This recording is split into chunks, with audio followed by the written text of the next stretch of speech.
ভিন্ন খাতে নিয়ে যাওয়া, তারা জামাত শিবির বিএনপি খোঁজার জন্য তারা এখন ব্যস্ত। তারা সহিংসতা করেছে, কিন্তু এতগুলি প্রাণ গেল, কি কারণে গেল, কারা এদেরকে মারলো, এই বিষয়ে তারা কথা বলছে না। একটি শব্দ তারা বলছে না এদেরকে কারা গুলি করে মেরেছে এবং সেই মৃত্যুর সংখ্যা কত বারবার জানার চেষ্টা করেও কোনো সাংবাদিক, কোনো মহল, ইভেন আমাদের জাতিসংঘ এই বিষয়টি জানার চেষ্টা করেছে। সরকারের কাছে কতজনকে হত্যা করা হয়েছে জানার তথ্য দেওয়ার জন্য বলা হলেও সেই কথাটি বলা হচ্ছে না। এখন আমাদেরকে বলা হচ্ছে মোবাইলে কথা বলা যাবে না, মোবাইলে ইন্টারনেট বন্ধ করা হয়েছে, বলা হচ্ছে ইন্টারনেট সেন্টার, ডাটা সেন্টার ধ্বংস হয়ে গেছে।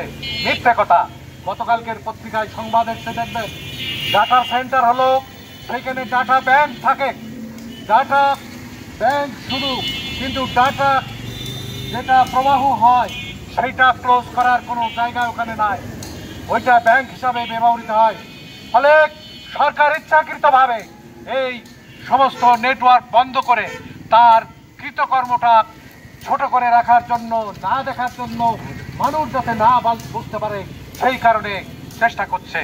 নিরপেক্ষ এবং উদ্দেশ্য কি সেই বিষয়গুলো বিবেচনা করে আইনের আওতায় আনতে হবে, কিন্তু ঢালাওভাবে আজকে বলা হচ্ছে। এবং যারা ওই সময় ছাত্র নেতৃত্ব দিয়েছিলেন, এখনো দিচ্ছেন, তাদেরকে নানান বাহিনী, নানান এজেন্সি তাদেরকে ডেকে থ্রেট করছেন এবং সরকারের সমর্থক বিভিন্ন গণসংগঠন, ছাত্র সংগঠন, যুব সংগঠন, তারা এই ছাত্রদেরকে থ্রেট করে যাচ্ছে। সংগঠিত অর্থাৎ গোটা সংস্কারের যে আন্দোলন, আপনি যারা এই কর্মকাণ্ডে, এই একটা সুশৃঙ্খল আন্দোলনে নেতৃত্ব দিতে যে আহত হয়েছে তাদের প্রতি এবং তাদের স্বজনদের প্রতি সমবেদনা জানাচ্ছি।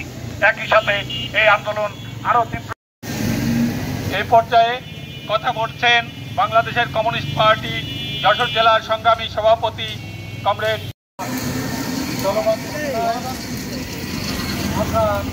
পত্রপত্রিকায়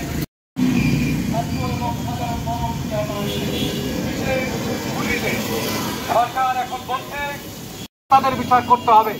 আমরা যেটা দেখেছি আন্দোলনের সময় হেলমেট পরিহিত বাহিনী দৃষ্টান্তমূলক শাস্তি দিতে হবে হত্যাকারীদের, পুলিশ হোক আর ছাত্রলীগ হোক। আর আপনাদেরকে দায় নিয়ে আজকে দায়িত্ব থেকে পদত্যাগ করে সরকার দায় আপনাদেরকে নিতে হবে। আজ হোক কাল হোক দায় আপনাদেরকে নিতে হবে। এই দায় গুলিতে মারা গেছে, এই হেলমেট বাহিনী তারা গুলি করেছে, তারা মেরেছে, এই কথাটি পরিষ্কার করে সরকার না বলে আজকে অন্যের ঘাড়ে দোষ চাপানোর